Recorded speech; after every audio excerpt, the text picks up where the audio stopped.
3, 2, 1... Salut à tous, c'est le 6ème homme, bienvenue sur la chaîne NBA de Basket Info. Pour commencer, comme d'hab, c'est l'heure de mon OP spécial fête de Noël. Si le poster sur le canapé est un peu flou, croyez-moi, il est ouf et surtout hyper quali. Il rend hommage à la Dream Team, c'est Popster qui l'a fait et donc vous pouvez faire confiance. Alors avant de vous donner un code promo qui vous permettra de vous le procurer à prix réduit, je vais vous présenter un peu tout ça, bien évidemment en vous montrant de meilleurs angles. Enfin, pour ceux qui veulent zapper, vous connaissez, le timecode là, il est dans ma main. Après 3 posters super cool que je vous avais présentés au mois de juillet, je mets en lumière les 2 nouveaux petits bébés de Popster. Le premier rend un hommage de taille à Kobe, tandis que le deuxième est dédié à l'équipe probablement la plus iconique de tous les temps, la Dream Team de Barcelone. Chacun de ces posters est d'une qualité exceptionnelle, en étant imprimé sur du papier ultra pro, en mode 250 grammes par mètre carré. Le truc impossible à déchirer, même pour le sosie raté de Vin Diesel. Puis ça ne s'arrête pas là, car l'encre utilisée, avec son rendu mat, est assez géniale, car elle résiste complètement aux UV. Ça vous rendra certain que malgré plusieurs années d'affichage, même devant une fenêtre exposée plein sud, votre poster ne bougera pas. Lâche l'affaire, le soleil n'essaie même pas, on est sur du level premium. Enfin, pour être complet, je dois ajouter un détail qui plaira beaucoup aux collectionneurs. Tous les posters sont publiés en édition très limitée, numérotée et accompagnés d'une carte plastifiée collector. Alors dépêchez-vous de faire commande, il n'y en aura pas pour tout le monde. Cool non, et ce qui est encore plus cool, c'est qu'en commandant chez eux actuellement avec le code, vous soutenez la chaîne. Je vous file une réduction, vous aidez le 6ème homme à se développer, what else? Du vrai win-win. Alors ce code promo, le voici, il représente 15% de réduction sur tout le site. Il est pas trop compliqué, ça va, il suffit de l'inscrire au moment de l'achat en cliquant simplement sur entrer le code promo. Quand je vous dis qu'il n'y a rien de sorcier, c'est qu'il n'y a rien de sorcier. Par contre, dépêchez-vous parce qu'à la fin de la semaine, a priori, ce sera terminé l'OP. Pour l'instant, même si c'est encore négociable, on a une date de fin le 6 décembre sur le contrat et après ça, le code promo ne sera plus valable. Puis rappelez-vous que les posters sont numérotés et sont imprimés en édition limitée et le stock de Kobe diminue à vue d'œil de ce que j'ai entendu. Ça se peut donc qu'il n'y en ait pas pour tout le monde, alors n'attendez plus avant de faire votre commande au Père Noël. Mais bon, même si le Père Noël, je l'aime beaucoup, ce n'est pas de lui que je veux parler aujourd'hui, et ça m'étonnerait que ce soit de lui que vous vouliez entendre parler. Si vous avez cliqué sur cette vidéo, c'est pour que je vous évoque mes Prove Yourself Players. Des Prove Yourself Players, avec un accent éclaté, mais juste, c'est quoi ce truc en fait? Tu te moques, mais t'as pas vraiment l'air anglophone, toi, ce sont tout simplement des joueurs qui doivent faire leurs preuves. Ils doivent tout donner pour montrer qu'ils sont capables de répondre aux attentes, car tous, pour des raisons diverses, individuellement ou collectivement, n'ont pas accompli ce que les observateurs espéraient d'eux. Ce sont vraiment ces joueurs qui vont m'intéresser particulièrement aujourd'hui. Alors j'ai décidé d'en garder 6 et d'évoquer leur situation en mode coast to coast. Alors par contre, je ne vais pas les classer entre eux, on n'est pas dans un overtime avec les étoiles et tout ça ici, on est dans un coast to coast. C'est juste une liste de 6 joueurs dont j'attends réellement des choses. L'idée est logique, expliquer pourquoi je suis exigeant et détailler ce que j'attends de leur part. Je pense réellement que tous ont des choses à prouver s'ils ne veulent pas ternir leur image, et c'est autour de ça que je vais creuser aujourd'hui. Ok, je capte ce que c'est, des Prove Yourself Players, mais s'ils ne répondent pas aux attentes, ça voudra dire que leur carrière est foutue ensuite? Non, non, clairement pas, car tous, grosso modo, ont au moins le potentiel ou avaient le potentiel pour entrer un jour au Hall of Fame. Par contre, pour y accéder à ce panthéon, il va falloir en réaliser encore des accomplissements, et pour certains joueurs plus que d'autres. Les joueurs dont on va parler sont déjà très bons quoi qu'il se passe, mais moi j'espère, ou au moins j'ai espéré un jour qu'ils deviennent des légendes. Donc s'ils veulent encore en prendre la route, ça passera forcément par les attentes que je listerai. Tu captes l'idée? J'espère que oui, de toute façon tu n'as absolument pas le choix. Alors on commence, c'est parti pour mes 6 Prove Yourself Players de la saison 2020-2021 en NBA.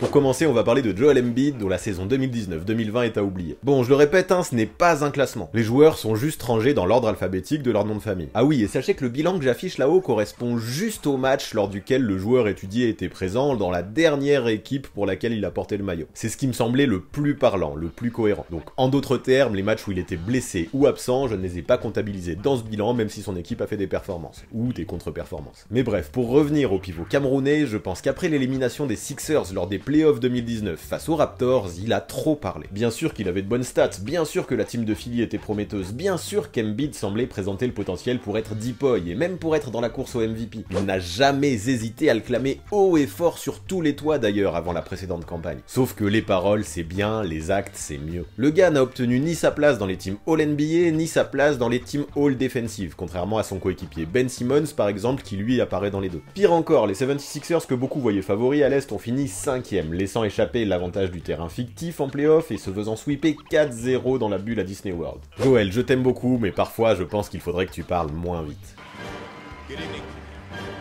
Alors on peut être tolérant et mettre ça sur le dos de la jeunesse. Mais Joel Embiid nous avait promis des 76ers au sommet avec une saison personnelle de titan et il n'en a rien été. Personnellement, c'est plutôt ça que je retiens. On n'a pas gagné l'année dernière, on pensait pouvoir aller au bout et on en était très loin. J'ai trouvé ça un peu ridicule que je ne sois dans aucune All-NBA team et ça m'a fait mal, j'ai été déçu. Je dois faire mieux et je dois redevenir le Joel Embiid d'il y a 2 ans, quand je tournais à 28 points par match et que j'étais le meilleur défenseur de la ligue. Je bosse dur pour ça, les skills sont là, je dois simplement continuer à travailler et à me perfectionner. Ok, il parle de lui comme s'il avait remporté le trophée de Deepoy il y a 2 ans, ce qui n'est pas vrai, mais il parle aussi de continuer à taffer, et c'est ça qui m'intéresse. Parce que maintenant on attend de lui de vrais actes, et s'il échoue il sera difficile à pardonner. Cette saison, avec l'arrivée de Doc Rivers, les 76ers ont réellement step up au niveau du coaching. Aujourd'hui Joel Embiid a 26 ans et il est papa, l'excuse de l'immaturité je ne peux plus l'entendre. Enfin, et c'est ce qui me semble le plus important, Daryl Morey a semble-t-il construit une équipe de façon très intelligente autour de son duo de stars. Pour moi, chez les Sixers 2019-2020, il manquait essentiellement du shoot, des vétérans et de la création. Avec les arrivée de Seth Curry, de Danny Green ou encore de Tyrese Maxey, toutes ces failles semblent au moins partiellement comblées. Mieux encore, depuis 2 ans, dès que Embiid souffle sur le banc, la défense des Sixers explose totalement. Cette année, il n'y a plus de raison que ça arrive, vu qu'il aura un Dwight Howard derrière lui pour le laisser se reposer tranquille. Alors on entend depuis toujours que le pivot camerounais a le potentiel pour faire partie de l'élite, de rentrer dans le cercle très fermé des 10 meilleurs pivots all-time, pourquoi pas? Eh bien c'est le moment de le prouver en parlant moins peut-être et en faisant ce qu'il faut sur le terrain, car pour l'instant il est encore loin de ce cercle de joueurs. Mes attentes sont claires, on veut un Joel qui se montre plus agressif au poste, qui se comporte en leader, qui affiche un body language bien plus positif, qui s'arrache sur toutes les possessions défensives et qui puisse faire preuve de régularité.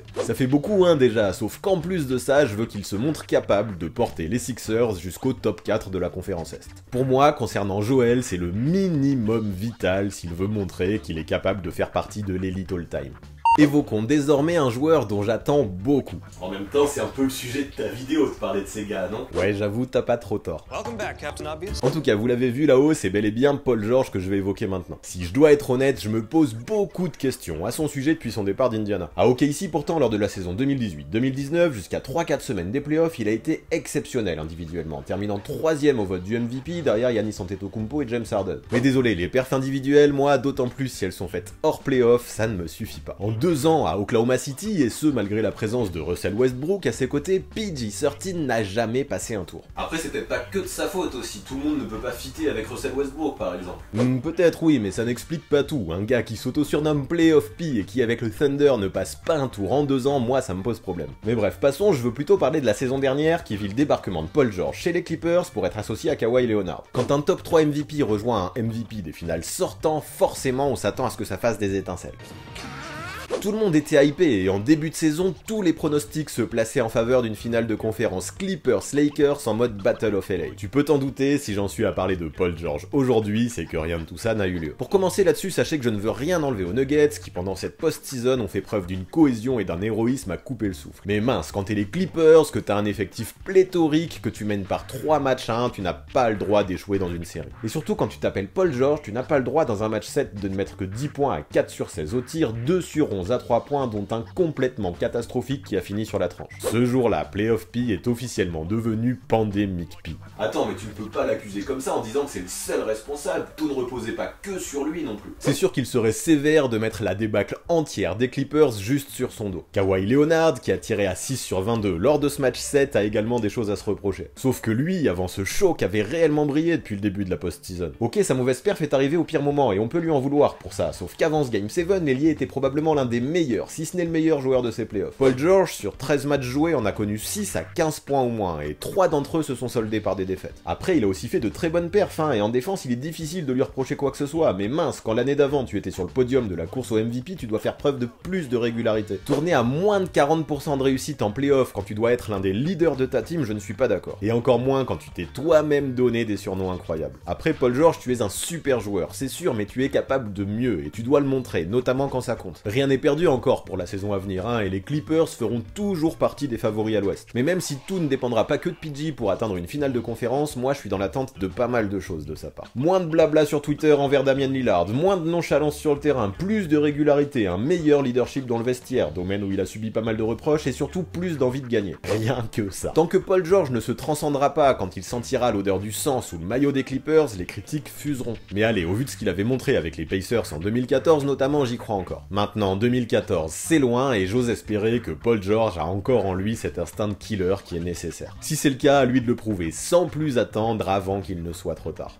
Allez, l'ordre alphabétique continue et nous mène vers Kyrie Irving. Lui, sa situation est délicate aussi, parce qu'il a connu de vraies blessures et n'a pu jouer que 20 matchs lors de la saison dernière. Je ne peux pas vraiment lui reprocher d'avoir loupé des rencontres, mais par contre, je peux réellement parler de son implication, de son attitude générale. Franchement, pour illustrer par exemple, il y a eu une déclat cette année, elle m'a choqué. Alors que les Nets venaient de perdre face aux Sixers, le meneur a accusé tout le monde sauf lui. Ouais, Kyrie Irving, quand il a quelque chose sur le cœur, il n'hésite pas à le sortir sans aucun filtre et sans aucune objectivité non plus. Sur ce coup-là, alors qu'il venait de réaliser un match bidon à 14 points à 6 sur 21 au tir avec un plus-minus de moins 29, il a tout simplement dit qu'il ne gagnerait pas sans avoir auprès de lui de meilleurs coéquipiers.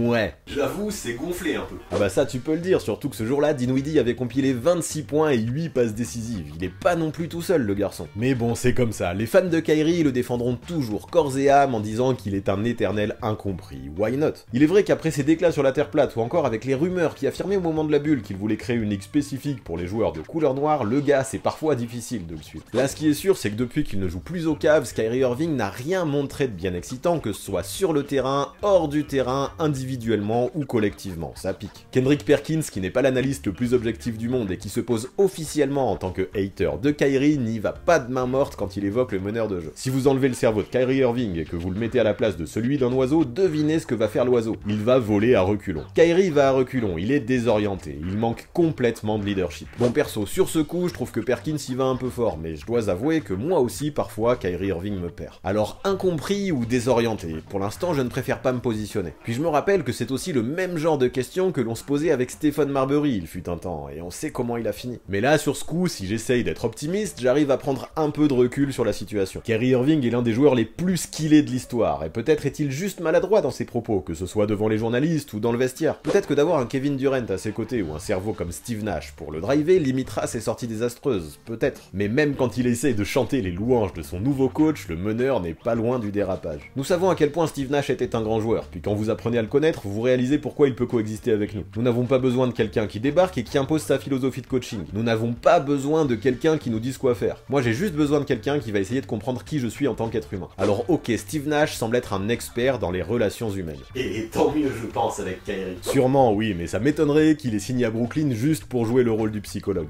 What's on your mind? Moi ma peur c'est que dès que les Nets perdront quelques matchs de suite, et ça arrivera dès que la presse critiquera la team, le feu ait du mal à s'éteindre ensuite. Toutes les équipes connaissent des moments un peu down, mais si dans ces moments-là tout le monde se tire dans les pattes, ça ne fait qu'amplifier les choses. Alors on va faire confiance à Kyrie, lui-même dit qu'il est un bouc émissaire, que ses propos sont déformés et qu'il est loin de l'image que les médias veulent bien véhiculer. Pourquoi pas, je veux bien être crédule, je veux bien le croire. Mais pour ça il faudra faire ses preuves à Brooklyn dès cette saison, éviter les déclats maladroits et prouver que son duo avec KD peut faire du sale contre toute la ligue. Si Kyrie win et qu'il se fait discret, il a tout à y gagner et je l'en sens encore capable. Par contre, s'il dérape encore et pénalise sa team, je ne serai pas tendre, je l'attends au tournant. Let's go, Karl Anthony Towns pour mon joueur suivant. Au premier abord, là je peux paraître sévère de le mettre dans ma liste. Le pivot n'a joué que 35 matchs la saison dernière et a compilé des stats de 26 points et 11 rebonds, c'est lourd. Ah bah ouais, c'est très lourd même, pourquoi tu l'as mis là? Eh bien la première chose que je vais évoquer déjà, c'est que parmi les 35 matchs qu'il a joué, il n'a connu la victoire que 10 fois, c'est faible. Mais en fait, plutôt que de me focus seulement sur la saison 2019-2020, je veux voir les choses de façon plus large et évoquer tout le début de sa carrière. Un peu comme Joel Embiid, son grand pote dont on parlait plus tôt, Kat semble avoir le potentiel au moins offensif offensif pour être l'un des meilleurs pivots de la ligue. Sauf que si tu veux prétendre à ce clan, faire des stats ne suffit pas. Déjà, il faut se bouger en défense, et c'est frustrant de voir que Towns semble manquer d'envie de ce côté-là, alors qu'il en a le potentiel. Il faut aussi se comporter en leader et gagner des matchs, notamment en playoff. Et de ce côté-là, pour le pivot des Wolves, c'est compliqué. La seule post-season qu'il a connue a eu lieu en 2018, et elle s'est terminée très vite, au bout de seulement 5 matchs. Mais ce n'est pas ça le pire, dans cette série qui prit place face aux Rockets, l'intérieur est juste complètement passé à côté, se faisant bouffer par Clint Capella. Bon, après, il n'a pas été complètement nul non plus, il a pris des rebonds par exemple, mais pour un joueur de la stature de Towns, ce n'est pas assez de prendre des rebonds. Quand le moment le plus important de la saison arrive, scorer à peine 15 points par match et n'être que le 3e meilleur scoreur d'une team dont est censé être le leader, c'est trop léger. Maintenant, je ne veux pas être que dans la méchanceté. À sa décharge, Towns manquait d'expérience en playoff, c'était sa première fois, et rares sont ceux qui réussissent parfaitement leur dépucelage de la post-season à seulement 22 ans. Maintenant, je me dis aussi que cette saison-là, s'il n'avait pas joué avec Jimmy Butler, les playoffs, Towns ne les aurait probablement pas connus du tout.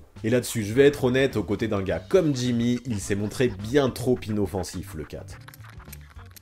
Après, cette saison peut être celle de la rédemption, et à mon avis, il le faudra. Voilà plusieurs années que Towns insiste pour jouer avec son meilleur pote D'Angelo Russell. Désormais, il est dans la team. Mais ce n'est pas tout, l'expérimenté Ricky Rubio, ainsi que le dernier first pick de la dernière draft, Anthony Edwards, débarquent pour compléter le roster. Sur le papier, au moins au premier abord, ça peut sembler très lourd. Désormais, à Minnesota, on a une vraie hiérarchie. Towns est le leader, Russell est son lieutenant, Rubio est le vétéran intelligent, et Edwards est le petit jeune plein de potentiel. Puis derrière eux, même si le banc est un poil court, on a quand même de vrais role-players. Donc aujourd'hui, il n'y a plus le choix, ça doit matcher. Le pivot a tout ce qu'il faut autour de lui pour réussir, tout ce qu'il a toujours désiré, donc c'est à lui de prouver qu'il peut être un leader qui fait ses chiffres tout en faisant gagner sa team. Si le leader n'est pas à la hauteur, c'est toute l'équipe qui en subira les conséquences. Un grand pouvoir implique de grandes responsabilités. Alors pas de pitié, cette saison il faut accéder au moins au play-in avec les Wolves. Sans un tel parcours, les critiques pourraient pleuvoir sur 4 et ce ne serait pas immérité. Pour continuer, on va évoquer l'ancien pote de Karl Anthony Towns. À Minnesota, j'ai nommé Andrew Wiggins. Lui, au lycée, il était considéré comme l'élu, la future star de la grande ligue. Il y avait même des comparaisons avec LeBron. Si sa hype est un tout petit peu redescendue lors de son année de fac avec Kansas, cela ne l'a pas empêché d'être choisi avec le premier choix de la draft en 2014. Puis ok, il est parti de bien bas lors de sa saison rookie avec les Wolves, mais il y avait quand même de vraies choses qui étaient prometteuses. Chaque année, l'équipe gagnait un peu plus, et chaque année, ses stats personnelles augmentaient. 31 wins en 2017, j'avoue, c'était pas ouf, mais la courbe allait vers le haut, et c'était plutôt hypant de voir qu'il pouvait marquer quasi 24 points par match. Tout était à prouver encore, d'un point de vue collectif, mais les bases semblaient là. Toi, si tu parles au passé, c'est qu'il y a quelque chose qui ne s'est pas passé comme prévu. Et oui, aujourd'hui, Wiggins a 25 ans et jamais il n'a réussi à égaler à nouveau ce qu'il a fait pendant sa 3e saison. Est-ce la venue de Jimmy Butler en 2017 qui l'a traumatisé? Sont-ce les difficultés qu'il a évoquées à s'adapter au jeu de Thibodeau? Je ne sais pas. Ça peut être aussi le contexte un peu particulier des Wolves qui l'a handicapé. Sûrement un peu de tout ça, mais ce ne sont pas les seules raisons. Depuis 3 ans, Wiggins semble subir sa vie de professionnel. Il n'est pas agressif vers le cercle, semble désengagé et même parfois en avoir marre de son sport. Franchement, quand tu possèdes un tel talent, un tel potentiel au début, ça craint. Quand je parle autour de moi, je me rends compte que beaucoup de gens n'ont plus aucune confiance en Andrew Wiggins, et ce malgré son transfert en cours de saison dernière vers les Warriors. J'avoue qu'au vu de ce que l'on a vu ces dernières années, je peux comprendre cette perception. Moi, perso, encore une fois, je ne suis pas trop pessimiste. À Golden State, il va pouvoir fréquenter l'un des meilleurs meneurs de jeu all-time, Stephen Curry, good point.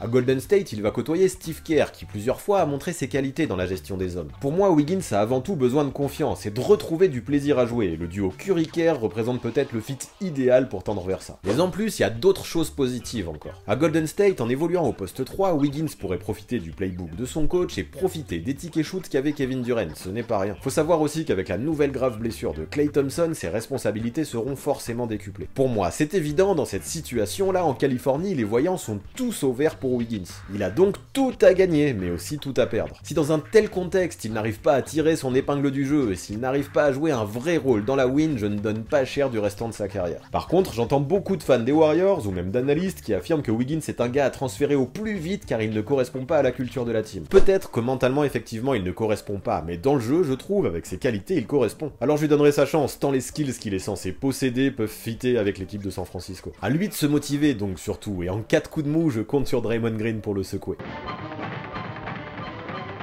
Maintenant, si l'an prochain les Warriors perdent et que Wiggins ne sort pas au moins quelques grosses perfs, son cas pourrait être désespéré. Dans tous les joueurs que je cite, je dois le dire, c'est celui pour lequel je crois le moins au Hall of Fame dans le futur, et il y a de quoi, je n'y crois plus du tout même. Mais devenir une seconde option dans une équipe qui joue le titre, ce serait déjà une belle réussite. Il appartient donc sans contestation possible à mon groupe de Prove Yourself Players du jour. Pour finir, j'aimerais parler de Trae Young, car il fait partie de mes plus grosses interrogations. Le meneur des Hawks est adoré par les fans, là-dessus il n'y a pas de doute. S'il a été élu dans le 5 de départ du All-Star Game, ce n'est pas un hasard. Le mec a pu profiter de l'absence de vraie concurrence parmi les guards à l'Est, a su susciter la hype et a infiniment plu à ses fans.